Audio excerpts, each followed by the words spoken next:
Los reflejos del Chino Cararo. El Chino Cararo fue un arquero extraordinario, excepcional, de lo mejor que se vio en la provincia de Córdoba y, por qué no decirlo, en todo el país. Suele decirse que hay arqueros atajadores que funcionan bien solo debajo de los tres palos, arqueros salidores que se destacan por sus acciones lejos del arco, arqueros cuya virtud es tener siempre una muy buena ubicación. Están los que se anticipan a las jugadas, los mariposones, los que se distinguen por su pegada y son excelentes pateadores de penales o tiros libres. En fin, hay de distintas características. La virtud que resaltaba al chino Claudio Cararo eran sus reflejos.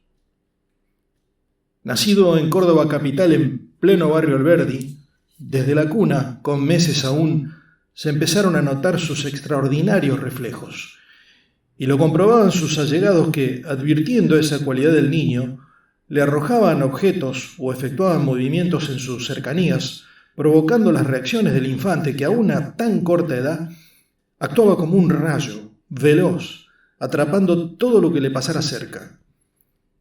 No fue de extrañar entonces que se explotara dicha aptitud, por lo que casi naturalmente el niño se convirtió en un ataja-objetos, y en un paso lógico y previsible, apenas tuvo contacto con un fútbol, en arquero. Y así fue que ya desde la escuela primaria, en cuanto torneo infantil en que participaba su colegio, el Santo Tomás, ya fueran los que organizaba Contacto Éxito el Canal 12 de aquella ciudad mediterránea, y otros barriales o incluso provinciales, el chino Cararo, con su pequeña estampa y su cuerpo de niño, llamaba la atención por su destreza, sus dotes y la demostración de sus increíbles reflejos, casi felinos, ya que podían parangonarse con los que se desarrollan inigualablemente en los animales de dicha especie. Resultaba emocionante y prodigioso verlo reaccionar en situaciones inesperadas, intempestivas, con una celeridad y agilidad asombrosas, destacándose del resto, inevitablemente, lo cual le valió, desde entonces, tener, además de su familia y amigos, por supuesto, una suerte de hinchada propia que lo seguía a cuanto juego lo convocaban. Era además un chico muy querible, de buenas maneras, educado, solícito y humilde, lo que elevaba aún más su condición de ídolo incipiente. No tardó entonces, y apenas entrado en la adolescencia, en militar en el Racing de Córdoba, donde comenzó su carrera y donde aprendió de sus maestros, su padre y sobre todo de su abuelo, el Tata Miguel, su hincha y defensor número 1, los secretos del puesto, aunque siempre surgían naturales, innatos, ingénitos, sus fantásticos reflejos. Quizás hasta pueda buscársele un contenido genético a sus virtudes, dado que su tío, Arturo, supo ser también un gran arquero que llegó a militar en el glorioso Deportivo Desamparados de San Juan, entre otros clubes del interior. Ya como arquero formado y con todas las letras, pasó a jugar sucesivamente en la U, el Club Universitario de Alto Alberdi, y en General Paz Juniors, o el Juniors a secas, como se lo conoce popularmente en la docta. Pero como suele decirse, el ámbito empezó a quedarle chico, y en una jugada arriesgada y por contactos con gente del ambiente, sus contratos eran también manejados por su padre, lo vinieron a buscar desde Perú, del prestigioso Huancayo de aquel país. Y allí llevó el chino su bagaje de cualidades. Un año le bastó para conseguir el campeonato local. Además, y mucho más importante, el afecto y el cariño de toda la afección peruana. Se hizo ídolo y bastión de un equipo incomparable con proyecciones ilimitadas. Pero la distancia y los afectos fueron un lastre difícil de acarrear, así que, a pesar de la insistencia del club y de la gente peruana por retenerlo, el chino se volvió. Y recaló en Almirante Brown, el club de Isidro Casanova de Buenos Aires, donde mostró todos sus atributos y gracias a los cuales fue decisivo en la obtención de la hazaña única en la historia del club, el ascenso a Primera División después de lograr el título en un campeonato disputadísimo y en una final contra All Boys de Floresta, en donde fue figura y artífice del triunfo. Pero había un detalle fundamental, insoslayable que marcaría a fuego, para bien o para mal, su carrera deportiva. El corazón del chino era celeste. Entonces, tras su descollante paso por el club porteño, la ilusión y el sentimiento golpearon las puertas de la sensibilidad del Chino Carraro, y en la siguiente temporada fichó para el club de sus amores, Belgrano de Córdoba. Llegó así el chino con el alma pirata desbordada de fe y emoción, llevando consigo sus atajadas memorables, sus reacciones relampagueantes, sus respuestas inmediatas, fulminantes y sus salvadas fantásticas, casi mágicas.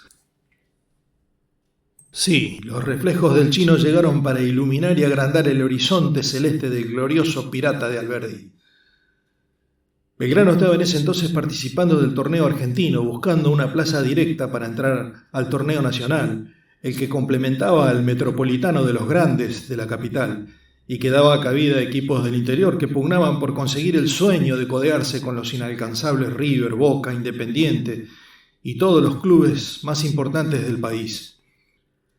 La llegada del Chino Carraro al arco celeste fue esencial, crucial para que Belgrano, después de una campaña brillante, ganara el torneo, logrando así la oportunidad tan anhelada. Sostenido e impulsado por las manos mágicas del chino, el pirata entró al campeonato nacional. Pero como suele suceder en estos casos, la ambición, el compromiso y, por qué no decirlo, el interés espurio de algunos dirigentes generaron cambios y la búsqueda de nombres rutilantes, figuras consagradas y de peso para hacer frente al desafío mayor. Contrataron entonces como técnico a la muñeca Mainardi, un exjugador que como gran centrodelantero supo pasear sus largos cabellos rubios y su bigote de chamaco que lo caracterizaban junto con sus goles, por varios clubes de primera y hasta fugazmente por la selección nacional. Se hizo cargo entonces la muñeca del compromiso de hacer un honroso papel con Belgrano en la mayor de las categorías, y cabe decirlo, sin mucha experiencia previa, ya que solo había dirigido equipos de tercera. Y empeñado y empecinado en hacer una campaña histórica, aconsejó y avaló la contratación de figuras porteñas, de glorioso pasado y dudoso presente, relegando a los fieles guerreros que habían con tanto esfuerzo, coraje y mérito obtenido el ascenso. Entre estos marginados estuvo el Chino Carraro. Estas y otras decisiones, sumadas a su pasado con la camiseta del acérrimo rival Talleres, predispusieron en contra de la muñeca a toda la hinchada celeste, y ni qué decir de la familia, amigos e hinchada propia del chino. El día que el avenido a técnico le comunicó al chino su decisión, poniendo como excusa, injustificada y hasta cobarde, podría decirse, una falencia de altura y la llegada de un arquero paraguayo de vetustos pergaminos, se truncaron los sueños y aspiraciones de nuestro adalid de defender en la categoría mayor los colores de su Belgrano querido, privándosele a sí mismo de exponer al país entero y, por qué no, al mundo, sus insoslayables virtudes. El golpe para el chino fue brutal, devastador. Ese mismo día, cuentan, horas después, la muñeca Mainardi fue abordado por la señora madre del chino, la sanguínea Perla Torres, quien, trastocada por la injusticia cometida contra su hijo, prometió alterada al rubio Nobel entrenador: «Esto no va a quedar así, de ahora en más cuídate. Cuídate siempre, porque en cuantito te vea por la calle, vos estás en la vereda, te paso por encima con el auto, ¿me entendiste? Culiao, hijo de remil putas, atorrante mal bicho». Y dejó en el aire la amenaza perenne que le congeló la sangre en las venas a la muñeca. Desgraciadamente para Mainardi y para Belgrano, las dudas y premoniciones de la hinchada se hicieron realidad. La campaña fue un desastre total y al final de la temporada el celeste volvió a descender. Mainardi tuvo que irse, renunciando y escabulléndose de la multitud pirata que exigía su blonda cabeza, y tras insistir en 2 o 3 clubes más con sus intenciones y pretensiones de entrenador, comprendió su ineptitud para el cargo y terminó retirándose del ambiente futbolero para dedicarse en su campo de Laguna Larga al cultivo y comercialización de hortalizas. Pero el daño ya estaba hecho. Tras una sangría de jugadores, sobre todo los que habían llegado de Buenos Aires, como ratas que abandonan el barco ante el inminente naufragio, solo quedaron en el club aquellos fieles que como columnas incólumes sostuvieron aquel presente doloroso, salvaron la debacle y lucharon para devolver al pirata al lugar que merecía. Y entre estos estuvo, por supuesto, el Chino Cararo, que hasta el fin de sus días como guardaballas se entregó noblemente en cuerpo y alma al club de sus amores. La hinchada celeste pudo disfrutar así de que, sin temor a equivocarme, fue uno de los mejores arqueros del fútbol argentino. Pero hay dos situaciones, dos anécdotas que describen por un lado la extraordinaria condición del Chino Cararo, sus reflejos, y por otro las circunstancias, las adversidades, hasta podría decirse insólitas o inoportunas, que signaron su carrera. En ambos casos tuve la suerte de estar presente frente a los hechos, por lo que los relatos que siguen no son solo de primera mano, sino también, y cabe aclararlo, no como disculpa, pues he tratado de ser lo más verídico y fidedigno posible de reconocimiento y gratitud de quien fuera seguidor y admirador de tan ilustre personaje. Se jugaba un partido por la Liga de Córdoba entre Unión San Vicente y la U. Ambos tenían buenos equipos y estaban peleando la punta de aquel año 1976, pero en el arco de la U ese año había llegado el Chino Cararo.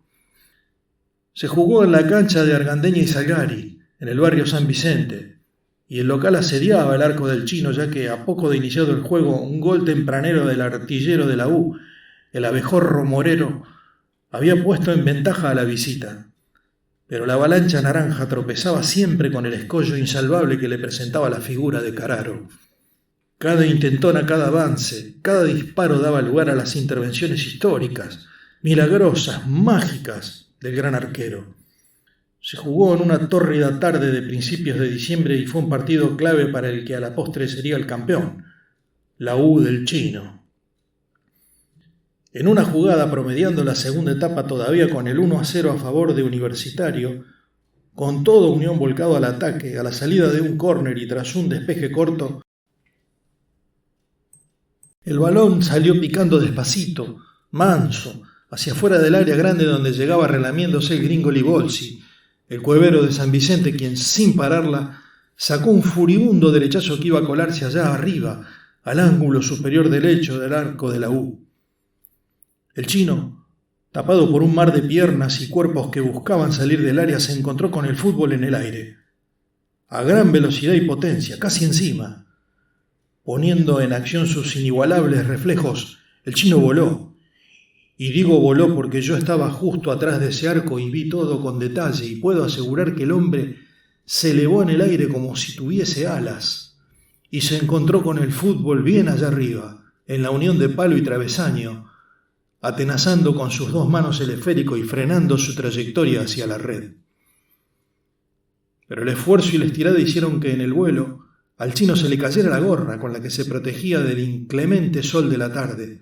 Entonces, todavía en el aire, le aseguro que fue en el aire, apresionó el fútbol contra su pecho con la mano izquierda y con la derecha liberada, recogió la gorra, que caía inexorablemente al suelo, y se la calzó en la cabeza para caer al piso con la gorra ya puesta y el balón entre sus brazos. No sé si muchos advirtieron la maniobra por la rapidez, por la velocidad con que se produjo, pero la ovación que acompañó el fin de la tajada estupenda fue apoteótica. Fue una muestra impresionante, incuestionable de la destreza, de los magníficos reflejos de este titán del arco. Dudo que alguna vez pueda repetirse acción de tal magnitud, tal demostración de instinto y técnica. Soberbio, impactante, prodigioso. La otra situación a la que debo hacer mención se produjo en un clásico Belgrano Talleres, quizás algo devaluado ya que fue después del episodio de la muñeca Mainardi en el celeste, que estaba tratando de recomponerse, mientras que el Tallarín venía de 2 temporadas con campañas paupérrimas y muy golpeado. Pero los clásicos son siempre partidos especiales para jugadores e hinchas, y ese no fue la excepción. Se jugó una tarde de abril en cancha de Belgrano, el Gigante de Alberdi, en Arturo Orgaz y La Rioja, por el Campeonato Argentino A. Había llovido muchísimo y el terreno estaba más que pesado, fangoso, y algunas partes como las áreas con el correr de los minutos y la lluvia que seguía cayendo se fueron convirtiendo en un lodazal. Belgrano dominó casi todo el partido, pero por impericia, mala puntería y por el estado del campo de juego no podía concretar en la red esa supremacía. Talleres había atacado bastante poco y las contadas situaciones que tuvo fueron magistralmente resueltas por el chino. El partido se iba, y a 2 minutos del final, Talleres encontró la salida de un córner con todo el Pirata jugado a la ofensiva y mal parado atrás, un contragolpe fulminante con la escapada de sus 2 delanteros. El 7, el Chancho Sazúa, corrió por la punta y eludió la salida del último defensor del campo de Belgrano, cruzando el balón hacia el centro, por donde llegaba solito el 9, el negro Taribo. El fútbol, a causa del Barrial, quedó frenado, casi al borde del área 18 y Taribo, que venía con todo el impulso de la carrera, yoteó con todas sus fuerzas para sacarla del fango y doblegar al chino que salía desesperado del arco para achicar. Pero también el barro le jugó una mala pasada al delantero y resbalándose, pifió el remate. Y debido a la fuerza impelida y al estado general por el barro, le salió despedido hacia adelante y arriba su botín derecho, que se desprendió de su pie como si estuviese enjabonado. El chino, con toda la magia de sus reflejos, tapado por la cortina de agua que caía, ya estaba en el aire cuando comprendió que lo que se le venía intentando colársele en el arco no era el fútbol, sino el calzado embarrado del atacante, y arqueándose como un gato giró en el aire para enmendar su error. A todo esto Taribo, sin llegar a caerse del todo, recuperó precariamente el equilibrio y con el pie descalzo, con la única parte blanca de la media que se le notaba, ya que dicho extremo no había sido alcanzado a tocar por el suelo anegado, golpeó el esférico que esperaba quietito en el lodo y lo empujó hacia el arco vacío. El chino Carraro comprendió desesperado la situación al instante, pero al caer y querer impulsarse para ir en busca del fútbol que mansito se dirigía hacia la red, enterró sus propios pies en el fango y se quedó arañando la superficie resbalosa, viendo cómo el disparo débil se convertía en gol. No hubo tiempo para más. Talleres ganó 1-0 y ni la lluvia que caía aplacó los ánimos de la hinchada celeste. El viejo Ortúzar, un consecuente fanático del Pirata y que ese día estaba al lado mío en la tribuna, sentenció: «Yo sabía que algún día tantos reflejos le iban a jugar en contra». De todas maneras, y dicho hasta por el reconocido periodista de LB3 Víctor Brizuela, el chino Carraro fue la figura del partido, y ni esa acción insólita y desgraciada pudo empañar su figura. Así lo entendió toda la parcialidad celeste y el chino fue siempre, hasta el fin de su carrera, amado y admirado y ocupa un lugar de privilegio y honor entre los ídolos de todos los tiempos del universo pirata. El chino Claudio Carraro fue un arquero extraordinario, se lo aseguro, excepcional. Ya retirado, en la actualidad atiende sus negocios en el ramo automotriz mientras se dedica a su otra gran pasión, el rally. Sus maravillosos reflejos siguen intactos. La muñeca Mainardi no volvió a dirigir nunca más y sigue con su emprendimiento hortícola en Laguna Larga. Casi nunca viene a la capital y las pocas veces que lo ha hecho cuentan que se lo ve intranquilo, inquieto, siempre mirando por sobre los hombros a la espera de que algún bólido se le precipite intempestivamente y se cumpla su destino prometido. Dicen que la Perlita Torres lo sigue acechando y buscando la oportunidad para llevárselo puesto. Todavía no ha podido concretarlo. Todavía.